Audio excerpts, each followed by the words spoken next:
లేదు ర్యాంపు అంటే hero hero hero hero hero ramp ఆడించాడు అనుకుంటున్నారా? కానీ ఇక్కడ హీరో కాదండి, హీరోయిన్ ఆడించిందండి ర్యాంపు. ఇంటర్వెల్ దాకా ఉంటుందండి, అంటే కొంచెం ఇంటర్వెల్ దాకా కొంచెం యావరేజ్ అనిపించింది. ఇంటర్వెల్ తర్వాత చూడాలి దాని అమ్మ జీవితం. ఇంకా హీరో పరిగెట్టేస్తాడనమాట హీరోయిన్ వస్తూ ఉంటే. ప్రతి హీరోయిన్కి ఒక ఫ్రెండ్ ఉంటుంది కదా, అలాగే ఇందులో హీరోయిన్కి ఐ లవ్ చెప్పగానే హీరోయిన్ ఫ్రెండ్ ఉంటుంది, ఒరే నీ పని అయిపోయిందిరా అంటుంది. అబ్బా ఏంటి అనుకుంటాం, అంటే ఇంటర్వల్ తర్వాత ఏమైనా రాయలసీమ స్టోరీ వస్తుందా, లేదా అలా అన్న వేస్తాడా, అలా నాన్న వస్తాడు అనుకుంటాం. కానీ అలా నాన్న రాడండి, తనలో ఉన్న ఒక జబ్బు బయటపడుతుంది అనమాట. ఆ జబ్బు ఏంటనేది మన సినిమాలో చూడాలి. ఒక హీరో అయితే ఒక 50 సార్లు వేసి ఉంటాడు, మందు అయితే మందు వేస్తానే ఉంటాడు.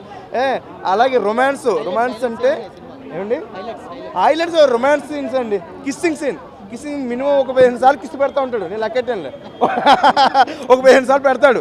అంటే ఎందుకు పెడతాడు అంటే ఆ హీరోయిన్ కోపం ఏమొచ్చినా కోసేసుకుంటూ ఉంటుంది, తినేస్తూ ఉంటుంది. దాన్ని ఆపడం కోసం ఒక హీరో చేసిన సిచ్యువేషన్ తప్ప అంతకు మించి తప్పు ఏమీ లేదు. నరేష్ గారు అయితే నిజంగా 20 సంవత్సరాలు బాలుడిగా చేశాడు. ఎప్పుడో 20 సంవత్సరాల క్రితం టచ్ అయిన ఒక నడుము కోసం 60 సంవత్సరాలు వెయిట్ చేశాడు సినిమాలో. పెళ్ళాన్ని కూడా ముసుగేసుకుని కాపురం చేస్తానని చెప్పాడు సినిమాలో అయితే, వాళ్ళ అబ్బాయితో అనమాట. సినిమా చాలా బాగుంది. మన దీపావళికి వచ్చిన సినిమాలో అయితే చాలా, ఎందుకంటే ఒక యూత్ఫుల్ ఎంటర్టైన్మెంట్ సినిమా, ప్రతి ఒక్కరు కూడా చూడండి, ఫ్యామిలీని తీసుకురండి ఖచ్చితంగాను. సినిమా అయితే అబ్బవరం ఇచ్చాడు, ఒక వరం, నిజంగా వరం ఇచ్చాడు. Super sir.